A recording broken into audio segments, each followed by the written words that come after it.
like to call this work session on SAP to order. For the people on the table, would you identify yourselves for the record, please? Certainly. This is Mary Lewis. I'm the Chief Financial Officer for the City of San Diego, and also someone else here. We need to turn it up. Yeah. Can we turn that up, Barbara? Go ahead, Julia. Julia Tucker, Assembly Council. Pete Peterson, Assembly. Amy Nimbosky. Tim Steele, Assembly. Bernie Hall. L.B. Great Jackson. Dick Training. Bill Evans. Mr. Chairman, if I may, can Go I ahead, ma'am. explain to everybody what's happening? Go ahead. Mr. Train and I had a conversation with Mary Lewis, who's the CFO for the City of San Diego, another government agency, obviously.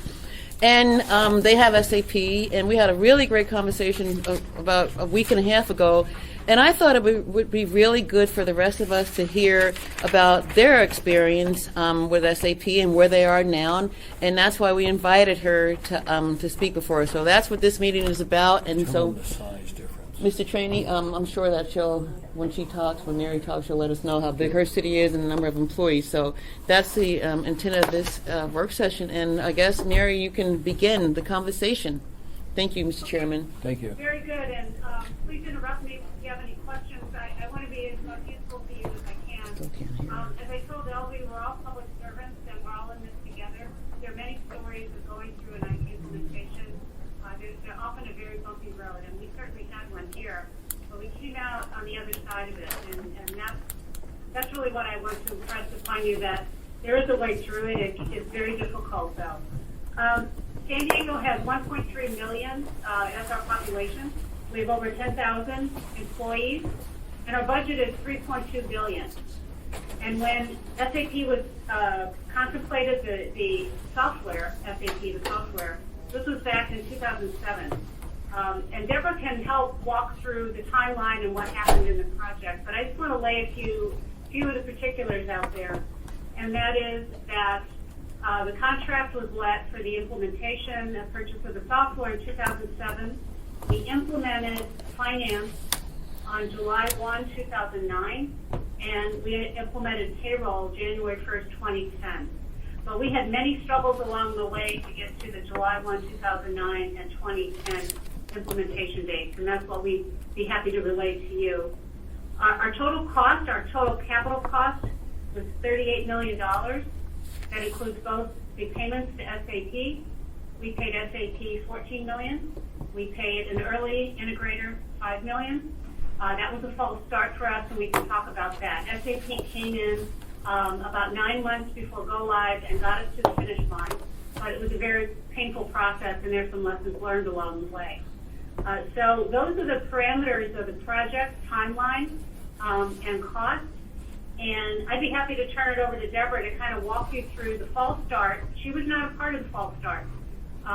She came in about 9 months before go live to help us get through to the end. She was the city's project manager on this project, and I have to say that the stronger the project lead on the city side is to go head-to-head with the vendor is better, because there are many, many tough decisions that have to be made when you're in the middle of a project that is not going well. And many of those tough decisions are what you leave by the side of the road that you pick up later. And hopefully you won't leave any of the important parts along the way. So with that, I'd like to turn over to Deborah, and she can kind of walk you through kind of our experience and feel free to ask any questions. Any questions? Hi everyone, my name is Deborah Bond. I'm a program manager with the City of San Diego. I'm in the Department of IT. And as Mary mentioned, I'll just walk you through kind of the chain of events and our experience implementing the project. As Mary indicated, we started in about 2007 with an implementation partner that we had selected to install the SAP software for us. Unfortunately, that implementation contract, the city elected to discontinue it starting in about the summer of 2008. We unfortunately found that that integrator didn't have the public sector expertise in implementing SAP that we really needed. There are some intricacies with public sector fund accounting in particular that are nuances to the software. And the implementer that we had originally selected did not have that expertise. In addition, we did find that many of the resources that we were told would be brought by the integrator, we ended up with different resources. So during the presentations and the proposals, we saw one team, but on the project, we saw a different team. And by the time they had been on board for about a year, we had determined that we would no longer continue their services. Ms. Lewis indicated that we did have SAP. We engaged with them to come and perform an assessment on the status of our project. This was about in the summer of 2008. They came, they evaluated where we were along our schedule. They took a look at exactly how the software had been implemented. They looked at our test results. And at this point in time, we had thought that we were pretty far along in our implementation. We knew this wasn't the integrator that we could finish with, but we didn't really understand the depth of the issues with the way the configuration had been done until SAP came in and really dug in. So that evaluation and assessment process took a few months, and we subsequently did terminate the contract with that integration vendor, and we elected to bring in SAP to finish the implementation. And we decided to have SAP come in and do that for us because as the manufacturer of the software, we felt that they were best positioned to complete our project because we realized that we were in trouble and that they would best be able to finish it for us. So they came on board, let me say this. When we engaged SAP, we had to take a look at the statement of work of all of these scopes of functionality that we had planned to implement originally.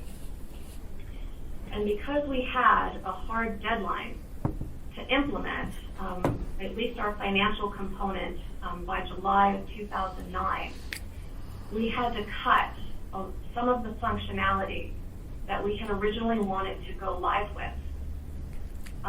Specifically, we cut around the supplier and vendor relationship portions and did a bit of trimming on some of our accounts receivable pieces.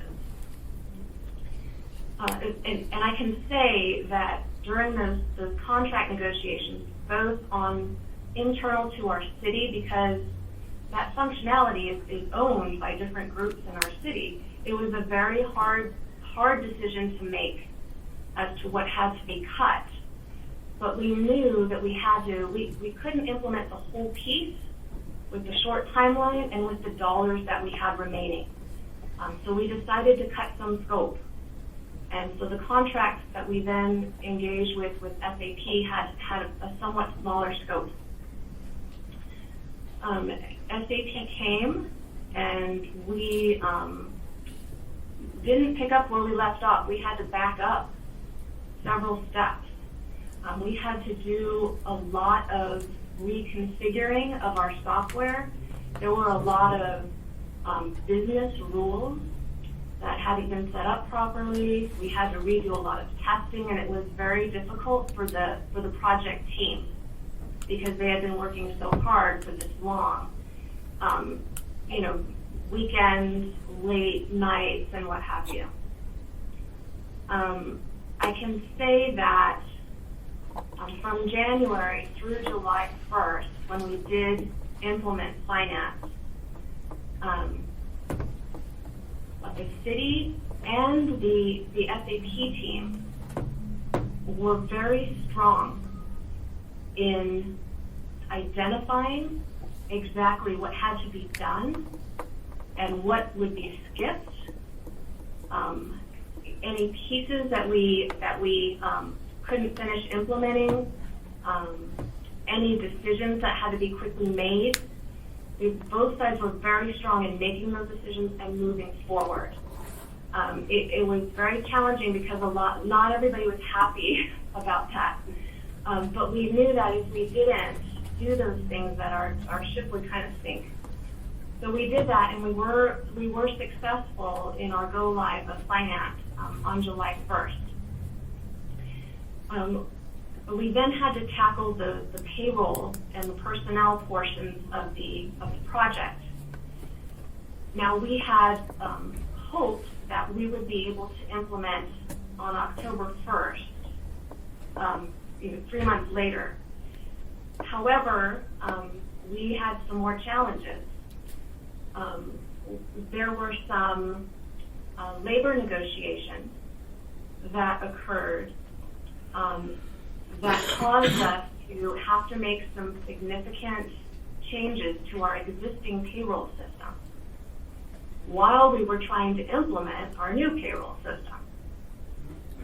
And because of that, we had to delay our payroll implementation until January 1st because we had to stop, update our existing system, change the way we were programming the SAP, and then go through rounds of testing.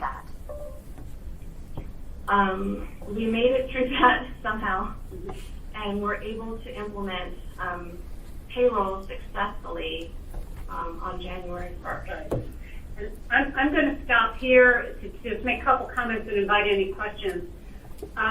As Deborah described, I think we did go live successfully with finance with one law. We did have a problem when we started putting our financial report together that fall, in that the labor distribution was not reliable. There was a problem in how it got tested and signed off. And that was on the city side, and that was not known until we actually tried to do the capital load for in our project. And that caused a delay then in our financial reporting by about 6 months. And this was very embarrassing to all of us because we declared success for our financials and had to eat crow, we're trying to hit the market and issue bonds. So there was a hiccup there. I would have to say, though, that the payroll implementation, it really nearly killed our staff. As the people worked, these are our talented staff from all over the city that dedicated themselves to this project. We had to pull them from their daily jobs. They were full-time and weekends on this. They worked extremely hard on payroll because one thing I did not want to have is headlines saying we didn't pay our employees correctly. So that was a success. There were some bugs there, but no major flaws. And that 10,000 people that got paid correctly and very complicated labor rules with fire employees. So what got us to the finish line, I believe, just as Deborah described so well, was making some very tough decisions and frankly a lot of internal discussions and challenges, telling people no, we cannot implement this piece of it. We hunker down, what are our core functions that we have to go live with? We had to declare success. I could not go back to my city council for any more money. When we brought in SAP, we had some budget left over, but I had to ask for about $6-7 million more. And I knew that I had a hard stop. I had a deadline that we had to implement on that date. So we are coming back around and fixing some things that got thrown off the bus to get over to the border, so to speak. But they weren't the core things. We needed the core. We needed to implement our integrated financial. But both on the city side and on the project delivery side by the vendor, we did have somebody who was very tough, who helped make tough decisions, did not please everybody, but he got us over the line, and that's really our story. And I'm going to stop because I want to make sure I'm addressing your questions and anything that we said that you want some more clarification about. Thanks, Mary and Deborah. We appreciate it. We got some questions for you. Ms. Gray Jackson? Thank you, Mr. Chairman. Can you talk a little bit about your payroll and time stamping, please, Mary? Right. So how our payroll system works overall? Yeah. Right. Sure. So what we did for our payroll or our timekeeping system is we use electronic time cards, if you will, and what it is each employee will log in to the SAP system, and they will manually type in their time, their hours that they've worked. We have that set up for the staff that are hourly employees. Now, for those staff, we have a lot of staff that are field crews, like the folks that fill the potholes and whatnot, that don't typically work at computers. And what we did to accommodate those folks is we set up back at their home department a computer kiosk or station where they can go in and enter their time. For the staff that are salaried employees or unclassified employees, they do not enter daily work time in the time card system. They only enter exceptions, if they take a vacation day, for example. Yeah, there's no time stamping per se. They just have to get their time in before the end of the payroll period. The internal control is that it has to be signed off by their supervisor and approved through SAP. So if I can follow up, Mr. Chairman, really quick. So because here in our municipality, we have time stamping, time clock. So what do you think about it? And our employees aren't too happy, but what's your thoughts about that? Because it sounds like you don't have it. We never had that here, so we never had to do that kind of transition. I think that would be something very difficult. We would, if someone wanted to implement that, let's say we were starting over, that would be a meet and confer issue with labor. I can't imagine it would be very popular. Thank you. Ms. Johnston, ma'am. Yes, I came in just after you started, so you might have mentioned this, but it sounded like you said one of the most important things is having a strong municipal involvement or decision-making. Who was actually involved who was responsible for the implementation? Was it your SAP consultant, or was it actually your IT director? It was Deborah Bond, who was our project manager, who was put in charge of running the team on the city side. We also had the consultant team that was responsible to do the scheduling and to get the deliverables delivered. But unless you have somebody on the city side equally strong and equally knowledgeable to scrutinize the schedule, to make sure there's nothing slipping, to make sure that the people showing up to work on the consultant side are the right people, which we did. Deborah interviewed people and said, no, you're not going to work. We need somebody with better experience. So she was very tough on our side, screening people that the consultants delivered, because we needed people that understood public sector. And so your implementation was, the project manager was one person, it wasn't a committee of employees. We had an executive team that had, and I was the executive in charge, but the team made the final decisions. There was a decision tree that certain decisions were made at the project level. Things that couldn't be resolved got bumped up, and we had to have these people, so it was the CFO, the COO, and SAP at the time, SAP executives. We were the people that were ultimately responsible, of course, to make sure that it got done. But it had to be rapid decision making. If the project team identified a problem, and there were many that were identified, we had to be available to make an immediate decision, go or no go, go a different direction, stop doing that, do something else. We weren't technical experts, but we had to make the decision basically looking at schedule and resources on the recommendation of the project, both Deborah, the project manager on the city side, and what the SAP team leader was telling us. And then as far as, I understood your problem with going live with finance, but did you have a problem as far as, do you think, would you have done it again going first with Philo and then HCM, or would you have done them both at the same time? We would never do it at the same time. The Big Bang Theory really, I think we were naive in the beginning, thinking we could do that. We were quickly got a little more educated about that, because these are both huge go-live events, and there's so much testing that's involved. I would recommend staggering them to as much as you can. We've only got 9 minutes left, so and one the quick final, question. Sorry, the final question is, you had to make adjustments in scope due to budget. As you go forward, do you feel that's going to be a problem as you are able to improve on your system to bring the items that you took away back in? Have you started doing any of that yet?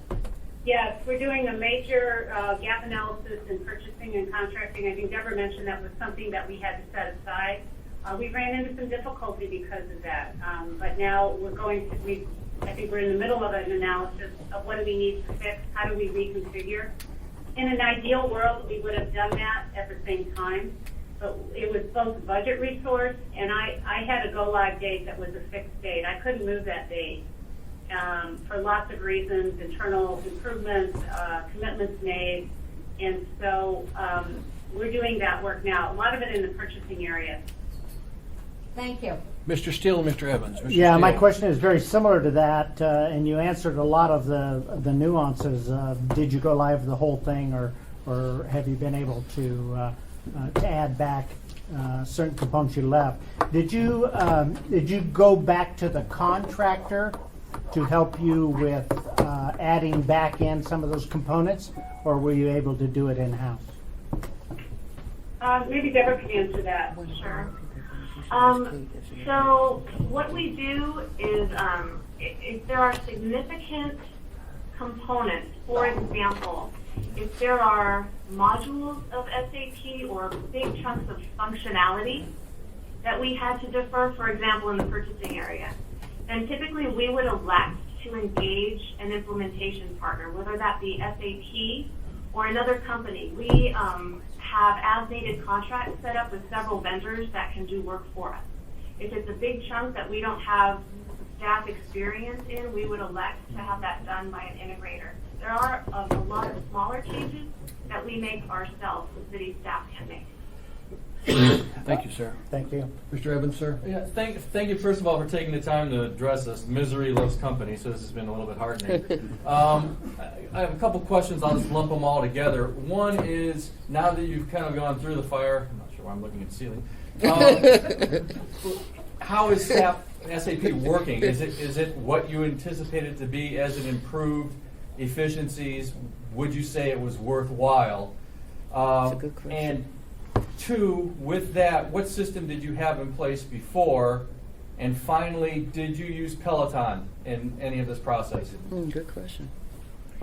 So the first part, is it better? Yes, it is better. Yes. I would not go back.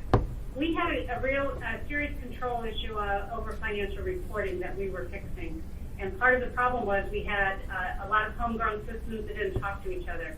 And when you have people downloading data on spreadsheets and putting them into another form, you're going to introduce error. So this has been a tremendous improvement over our financial reporting and our control environment in the city. And the integration of payroll with financial, so it's working really well. Where it is not working is that SAP is a bear. It's not very user-friendly. And it's our obligation as management to provide access to data that makes it meaningful to decision makers. That is an area that we're working on very hard to develop reports through business objects so that decision makers can have easy access to the data. There's a wealth of data in SAP that can really inform decisions. And that's something we're working on now. And I think there was a third part. Well, it was, Peloton. yeah, did you use Peloton? Yeah, the Peloton group, I believe, are comprised of individuals, I mean, maybe talking about Rich Biggs or Wade Hunter. We had worked with those individuals. They were not the Peloton group at that time. They work for SAP. Yeah, I believe Rich came, he was our executive lead from SAP. Wade Hunter was brought in as the integration lead, the strong, basically, Mary alluded to a strong voice and presence on the vendor side. That would have been Wade. That is interesting, though. Just to note, I said we brought SAP in to complete the implementation. One thing to note is that companies do sub to other companies. And when Mary alluded to doing the interviews and making sure you have the right people on the team, you'll discover that, sometimes you'll think you're engaging with one company and actually have subcontractors from another. So both Rich and Wade did a good job for us. They were Kate, contracted through. Rich worked for SAP and Wade was contracted. He was the project leader for us through the that 9 months getting the patient revived off life support and actually going live. we've got to end this meeting. So we've got another one. Mary, I want to thank you for being online with us. Thank you very much for everything. I enjoyed your comments about implementers, that you've got to watch them because their goal is to stay in business and keep adding change agreements.